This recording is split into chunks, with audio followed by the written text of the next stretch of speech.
Good morning, students. Today we'll start the second book, Indian Economic Development.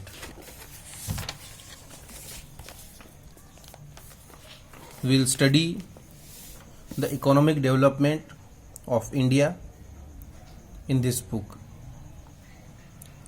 How India emerged as the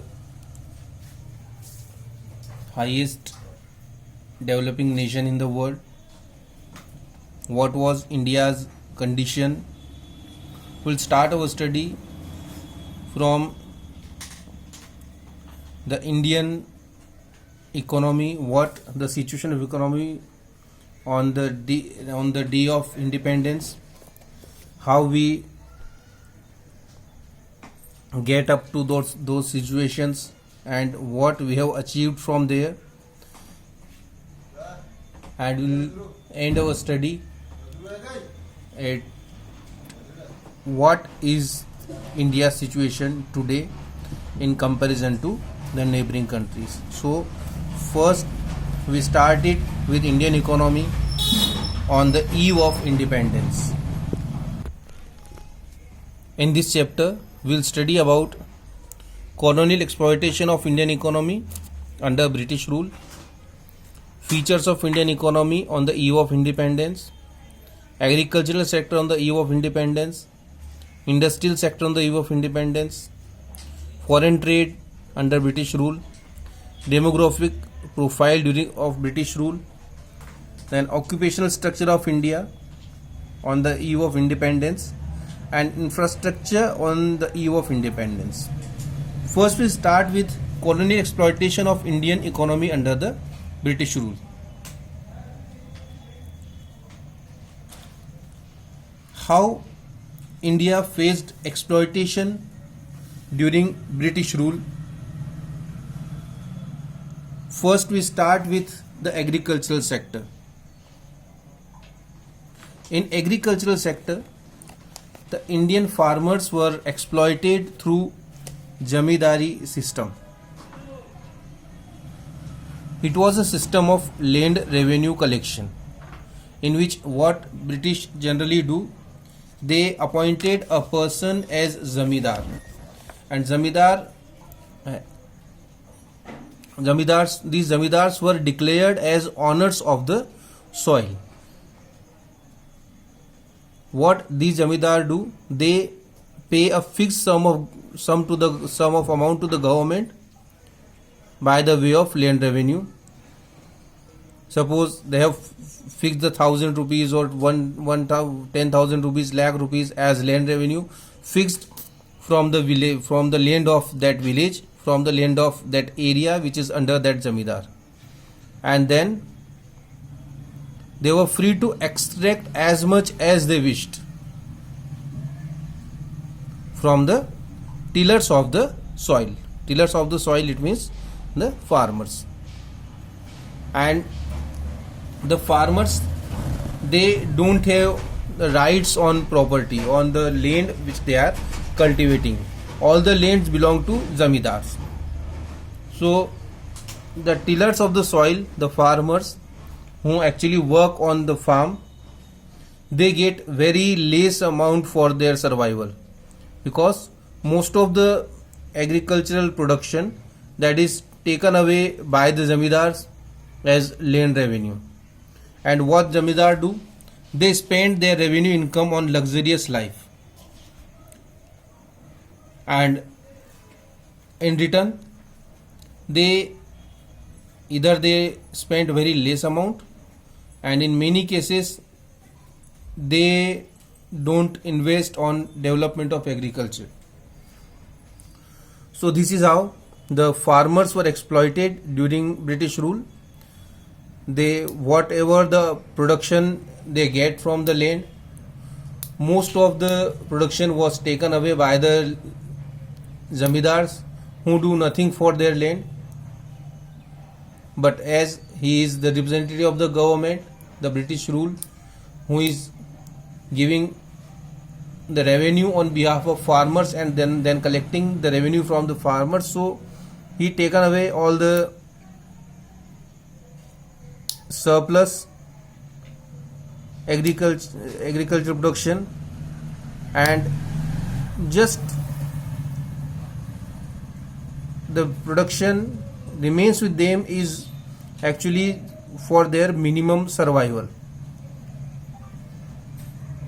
so that they just can get their 2 times food, but they don't have any kind of money with them remaining.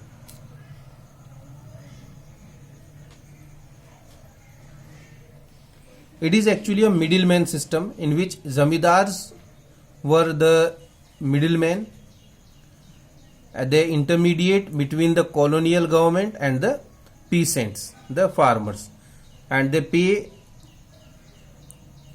the tax on behalf of farmers, and then they collect the tax from the farmers. So this was the system of zamindari which is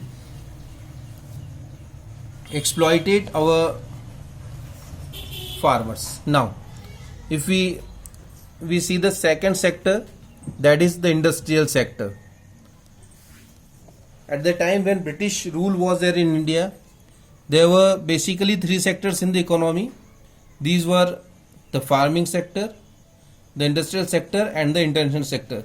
Service sector was not that much developed that we talk about that in detail in differently. It was a very lower sector, and that till that time it was not considered as a separate sector.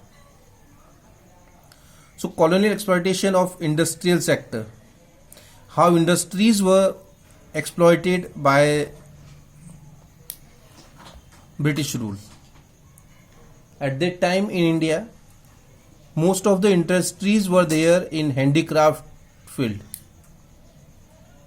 and the Indian handicraft had a worldwide reputation for their variety as well as for their quality. Now what British done to exploit this industry? They have an objective to reduce the Indian demand of Indian handicraft in foreign countries and as well as in India, and on other hand they need to increase demand of their product in India and in other world. So what they done, they put heavy taxes on Indian products, the Indian handicraft products. They imposed heavy duties on on the export of Indian products. So Indian products got very expensive in India as well as in other countries, and they allowed duty-free import of British goods in India. So the British items became cheaper than Indian items, and this is how they exploited Indian industries, because Indian production became very expensive due to the heavy taxes which were imposed on Indian production, and duty free import of British goods make British item very cheaper than Indian goods. So this is how the industrial sector was exploited by the British government. Then we talk about the international trade. It goes with the same way. What British done? They started duty-free export of Indian raw material.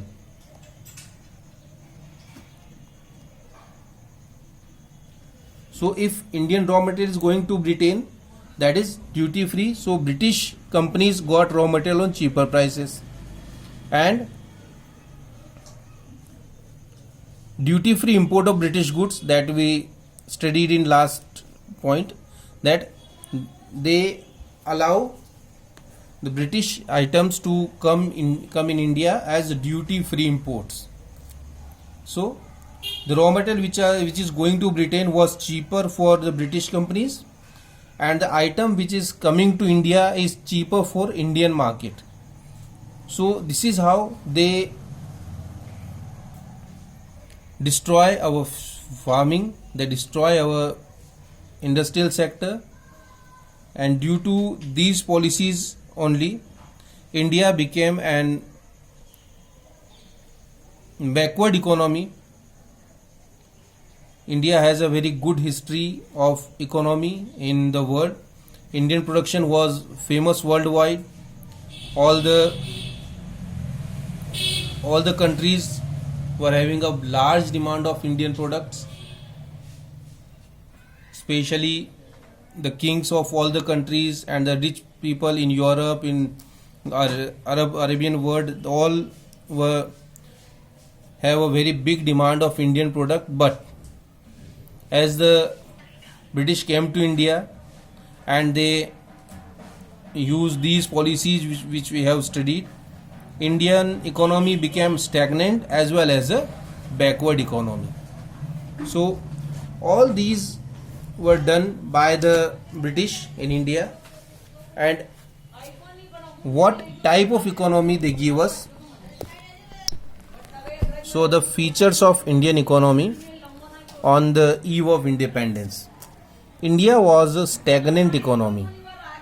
It means the development of Indian economy was very much stable. It is not developing.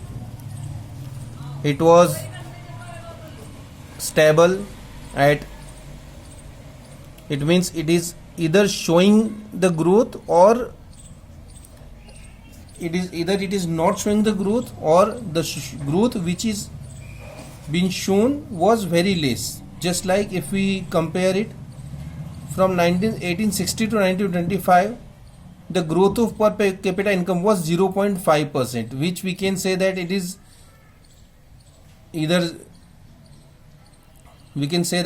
neither a growth nor anything added to the income in the people. Between 1925 to 50, it was 0.1%. So this cannot be called a increase in income. So this much situation was there in India. And when we have this much low per capita income, this much low increase in per capita income, then people need to live their life in poverty, because income is not increasing, so the standard of living goes down. And in that condition, India faces many epidemics and the famines that time. So it has become very difficult for Indians to live a life. The second characteristic of India is it was a backward economy, because the per capita income of India was very low, and it was from 1947 to 48, it was just 30 rupees per year, and it represents us that bulk of the population were very poor and they were living their life without sufficient food, clothing and shelter. So this type of economy is called then backward economy. Agricultural backwardness. At the same time, because agriculture was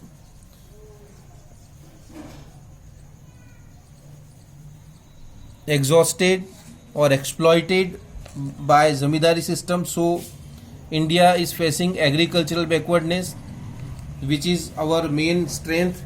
We are basically agricultural nation, but as the British policies were not good for the development or growth, you can see here that we became very much backward. Just like nearly 72% of country's working population was engaged in agriculture.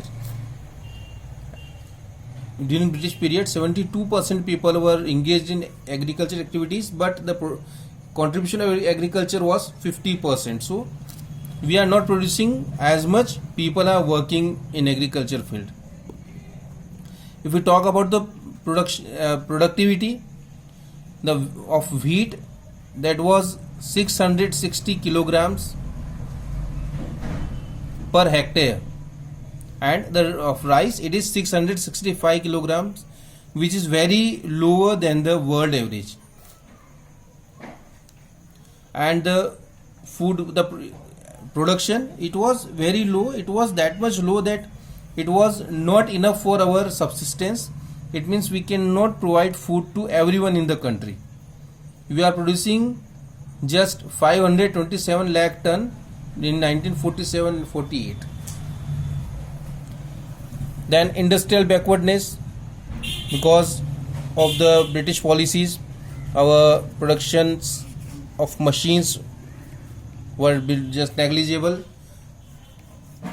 Because of these policies, so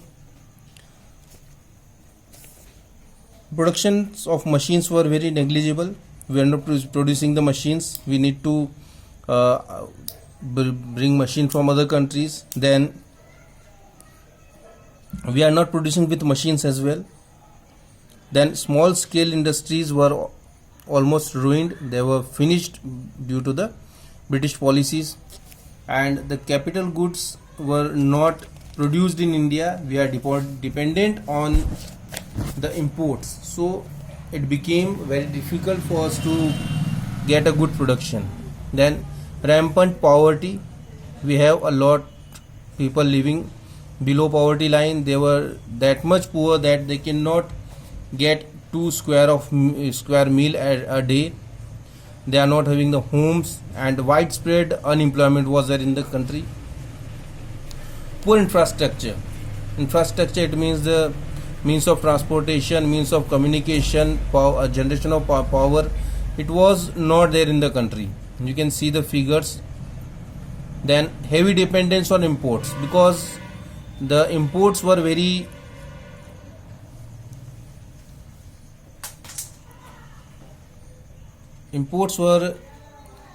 cheaper.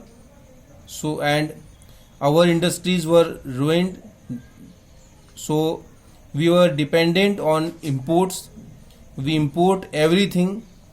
We are not producing anything in the country. If we talk about the armed forces, demands of armed forces, if we talk about the defense equipments, machines, medicines, kerosene oil, bicycle, everything we are importing from other countries. Then the another is the limited urbanization.